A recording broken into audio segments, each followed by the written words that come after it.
डकरा केंद्रीय अस्पताल के प्रसिद्ध चिकित्सक डॉक्टर मार्की आज रिटायर हो रहे हैं। उन्होंने डकरा केंद्रीय अस्पताल में 22 वर्षों से अधिक समय तक अपनी सेवा दी है। खास बात यह है कि आज उनके साथ उनकी पत्नी भी रिटायर हो रही हैं, जो भी सीसीएल के चिकित्सा सेवा में कार्यरत हैं। रिटायर होने से पूर्व डॉक्टर मार्की ने हमारे चैनल से बातचीत कर अपनी पुरानी यादों को ताजा किया है। डॉक्टर मंगलदान मार्की, डॉक्टर मार्की के रूप से यहाँ सब कोई जानते हैं। यहाँ सीएमओ पद पर हूँ सीएच डकरा में, सेंट्रल हॉस्पिटल डकरा में। मैं यहाँ 2003 में मैं आया था। इससे पहले मैं कोल इंडिया का नौकरी WCL में अपना स्टार्ट किया। वहाँ मैंने 7 साल अपना योगदान दिया था। इसके बाद जब मेरी पत्नी यहाँ उस समय रीजनल हॉस्पिटल डकरा हुआ करता था, मैं अपना ट्रांसफ़र यहाँ करवा लिया था और तब से 2003 से आज तक मैं यहाँ पदस्थापित हूँ। मेरा जन्म कहने में तो बड़ा मुश्किल लगता है। वो जिला, मेरा जिला 3 जिलों में रहा। मैं पैदा हुआ था रांची ज़िला में। इसके बाद में मैं अपना स्कूलिंग किया। स्कूलिंग के समय में मेरा गांव पड़ा था गुमला ज़िला में। फ़िलहाल वो गांव अभी और वो सिमडेगा ज़िला में आता है। मेरा जन्म बानो के सिमडेगा ज़िला के बानो थाना के कोनसोदे ग्राम में हुआ था। मैं अपनी प्रारंभिक पढ़ाई गांव के मिशन स्कूल में ही किया था। वहाँ बहुत अच्छी स्कूल थी। वहाँ के टीचर्स बहुत डेडिकेटेड थे। इसलिए इस तरीके से क्या हुआ था कि वहाँ पर मैंने उस समय 7th क्लास में अपना नेशनल स्कॉलरशिप लिया और उससे पढ़ाई करने के लिए मैं पहला अपना एडमिशन सन जोन्स रांची में मेरा हुआ। लेकिन गांव का लड़का होने के नाते वहाँ से फादर हमको संत इग्नासियस गुमला भेजा। लेकिन भौगोलिक कारण की वजह से मैं वहाँ टिक नहीं पाया और मैं अपना सब डिवीज़न स्कूल था सेंट मेरी समटोली सिमडेगा से मैंने अपना मैट्रिक 1981 में पास किया। उस समय गांव से बहुत कम फर्स्ट डिवीज़न आते थे। मैंने अपना प्रथम स्थान पर प्रथम श्रेणी में उत्तीर्ण हुआ। मेरे पिताजी बहुत खुश थे और पूरे गांव वालों को पार्टी दिया उन्होंने। इस तरीके से गोशन कॉलेज रांची से मैंने अपना ISC किया और 6 महीना मैंने बिरसा एग्रीकल्चर में भी अपना 1 सेमेस्टर वहाँ भी दिया। लेकिन मुझे मन नहीं लगा जब मैंने वहाँ देखा कि मेरे पिताजी भी किसान और मैं भी किसान बन रहा था।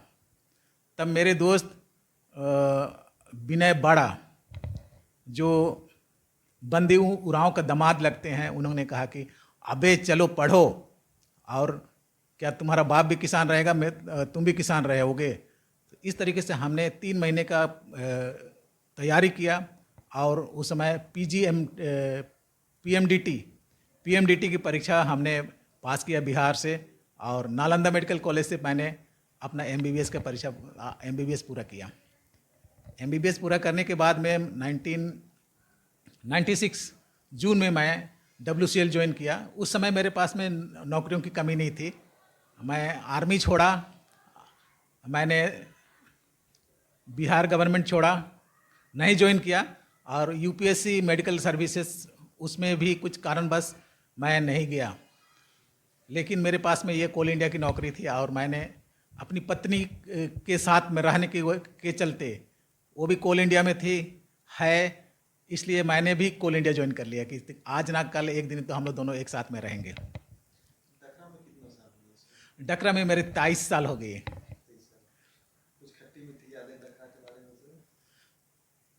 एक्चुअली डकरा और कोलेरिस से मुझे बहुत शांत लगा और साफ़ सुथरा के मामले में भी अच्छा लगा। यहाँ पर कोई खास कंपनी के साथ में कोई खास क्या बोलते खट्टी मीठी बातें कुछ भी नहीं हुई। मुझे बहुत अच्छा लगा काम करने में। लेकिन सामाजिक स्तर पर कुछ उतार चढ़ाव हुआ, इसमें मैं डिस्क्राइब करना नहीं चाहूँगा। देखते हैं अस्पताल में सबसे ज्यादा अगर मरीज आते हैं, कहाँ दिखाना है?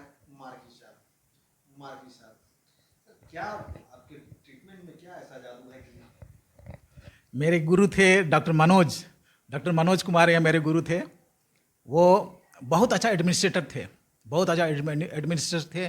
उनके संरक्षण में मैंने खुल के अपना योगदान दिया और खुल के अपना परिश्रम किया। लोगों को कैसे खुश किया जाए, कैसे उनको अटेंड किया जाए। मेरा पहला कर्तव्य ये रहा कि किसी मरीज़ को आप ठीक कर पाएँ चाहे नहीं कर पाएँ, उनको अटेंड करना, वो पहला प्रायोरिटी मैंने देखा। क्योंकि उस समय कोई मरीज़ जब तकलीफ़ में रहता है तो डॉक्टर की सहभागिता चाहे उसकी उपस्थिति उसको खलती है। इसलिए मैंने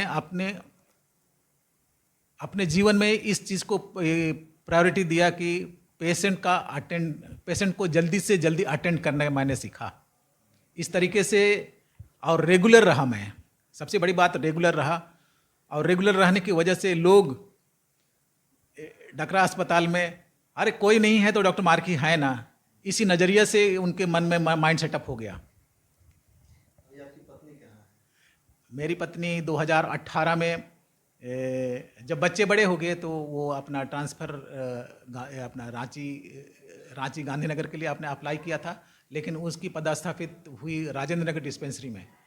और अभी हम लोग दोनों एक दिन से 31 अक्टूबर 2025 को दोनों ही एक ही दिन से हम लोग रिटायर होने वाले हैं। अच्छा, दोनों ही लोग ज्वाइन एक ही दिन हुआ है और रिटायरमेंट? नहीं, ज्वाइन अलग अलग हुआ है। ज्वाइन उसमें वो 1995 में किया, मैंने 1996 में किया। एक साल बाद मैंने अपना सेवा शुरू किया। लेकिन रिटायरमेंट आप लोगों का साथ साथ? ये ऊपर परमेश्वर की क्या बोले योजना है, उसको हम इधर उधर नहीं कर सकते हैं। दोनों को हम लोग को एक साथ में लाया। क्या नाम हुआ? मेरे मिसेस का नाम है सिस्टर आइलीन करकट्टा। हाँ, वो मेट्रोन ग्रेड A1 में है।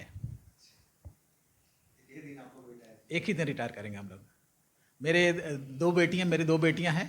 एक बेटी अभी दुर्गापुर से अपना मेडिकल कॉलेज में पढ़ रही है, और एक तो छोटी ही है, अभी 12 ISC नहीं, अपना +2 अपना +2 नहीं बोलते उसको, Part 1 ज्वाइन की है। उसको जियोलॉजी ऑनर्स में अपना ज्वाइन की है घोषणा कॉलेज से।